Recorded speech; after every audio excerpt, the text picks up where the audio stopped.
नवरात्रि में जानिए माँ के रूप तथा उनकी स्थापना का मुहूर्त। शारदीय नवरात्र शुरू होने वाले हैं, लेकिन मौसम के रुख से माँ के आने की दस्तक हो चुकी है। लोग माँ के आने की तैयारियां जोरों शोरों से कर रहे हैं। मार्केट में भी माँ के अलग अलग रूपों की सुंदर सुंदर प्रतिमाएं भी अब देखने को मिलने लगी हैं। कलश स्थापना का शुभ मुहूर्त, नवरात्रि के 9 दिन होने वाले माँ के 9 रूप और उनका भोग क्या है, आज हम आपको बताने वाले हैं। लेकिन उससे पहले दोस्तों, अगर आप हमारे चैनल पर नए हैं तो इसे सब्सक्राइब जरूर कर लें। साथ ही बेल आइकन दबा लें ताकि ऐसी जानकारी वाले वीडियोस सबसे पहले आपको मिले। पुराणों में बताया गया है कि नवरात्रि माँ दुर्गा की आराधना, संकल्प, साधना और सिद्धि का दिव्य समय है। ये तन मन को निरोग रखने का सुअवसर भी है। देवी भागवत के अनुसार माँ भगवती ही ब्रह्मा, विष्णु और महेश के रूप में सृष्टि का सृजन, पालन और संहार करती हैं।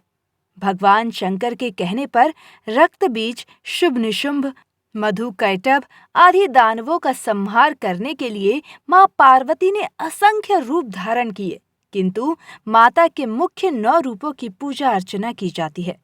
नवरात्रि का प्रत्येक दिन देवी माँ के विशिष्ट रूप को समर्पित होता है और हर स्वरूप की उपासना करने से अलग अलग प्रकार के मनोरथ पूर्ण होते हैं। माँ के 9 रूपों में सबसे पहला रूप है शैलपुत्री। नवरात्रि पूजन के प्रथम दिन कलश पूजा के साथ ही माँ दुर्गा के पहले स्वरूप शैलपुत्री का पूजन किया जाता है। पर्वतराज हिमालय की कन्या होने के कारण इन्हें शैलपुत्री कहते हैं। वृषभ स्थिता इन माताजी के दाहिने हाथ में त्रिशूल और बाएं हाथ में कमल पुष्प सुशोभित है। नवदुर्गाओं में प्रथम शैलपुत्री दुर्गा का महत्व और शक्तियां अनंत है। द्वितीय है ब्रह्मचारिणी। माँ दुर्गा की नव शक्तियों का दूसरा स्वरूप ब्रह्मचारिणी का है। यहाँ ब्रह्म का अर्थ है तपस्या और ब्रह्मचारिणी अर्थात तप का आचरण करने वाली। देवी ब्रह्मचारिणी का स्वरूप पूर्ण ज्योतिर्मय और भव्य है। हजारों वर्षों तक इन्होंने घोर तपस्या की थी। तृतीय है चंद्र घंटा। 10 भुजाओं वाली देवी के प्रत्येक हाथ में अलग अलग शस्त्र हैं। इनके गले में सफेद फूलों की माला सुशोभित रहती है। इनके घंटे किसी भयानक चंड ध्वनि से अत्याचारी दानव दैत्य राक्षस सदैव प्रकंपित रहते हैं। इनकी आराधना से साधकों को चिरायु, आरोग्य, सुखी और संपन्न होने वाला वरदान प्राप्त होता है तथा स्वर में दिव्य अलौकिक माधुर्य का समावेश हो जाता है। प्रेत बाधाओं से ये भक्तों की रक्षा करती हैं। चतुर्थ है कूष्मांडा। अष्टभुजाओं वाली देवी के 7 हाथों में क्रमशः कमंडल, धनुष, बाण, कमल पुष्प, अमृतपूर्ण कलश, चक्र तथा गदा हैं। 8वें हाथ में सभी सिद्धियों और निधियों को देने वाली जप माला है। देवी कुष्मांडा अपने भक्तों को रोग, शोक और विनाश से मुक्त करके आयु, बल और बुद्धि प्रदान करती हैं। पंचम स्कंद माता। भगवान कार्तिकेय की माता होने के कारण देवी के इस 5वें रूप को स्कंद माता का नाम दिया गया है।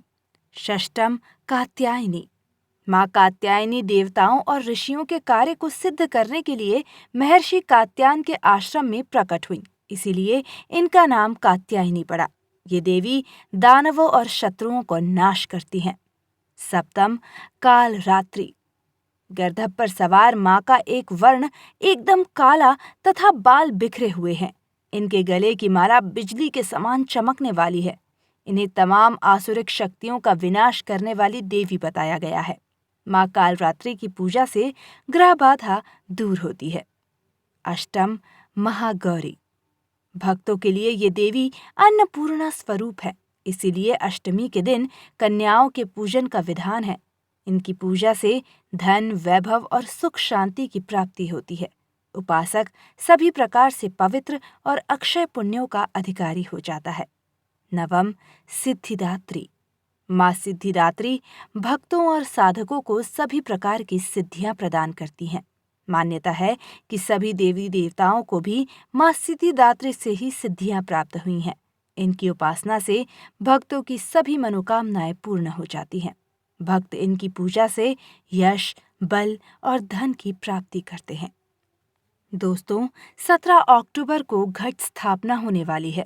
आपको बता दें कि घट स्थापना का शुभ मुहूर्त सुबह 6:27 से 10:13 तक होगा। इसके बाद अभिजीत मुहूर्त सुबह 11:44 से शुरू होकर 12:29 तक है। जानकारी पसंद आई हो तो वीडियो को एक लाइक जरूर करें। साथ ही माँ के भक्त कमेंट बॉक्स में जय माता दी अवश्य लिखें। साथ ही दोस्तों के साथ भी ये वीडियो जरूर शेयर करें ताकि उन्हें भी ये जानकारी प्राप्त हो सके। धन्यवाद।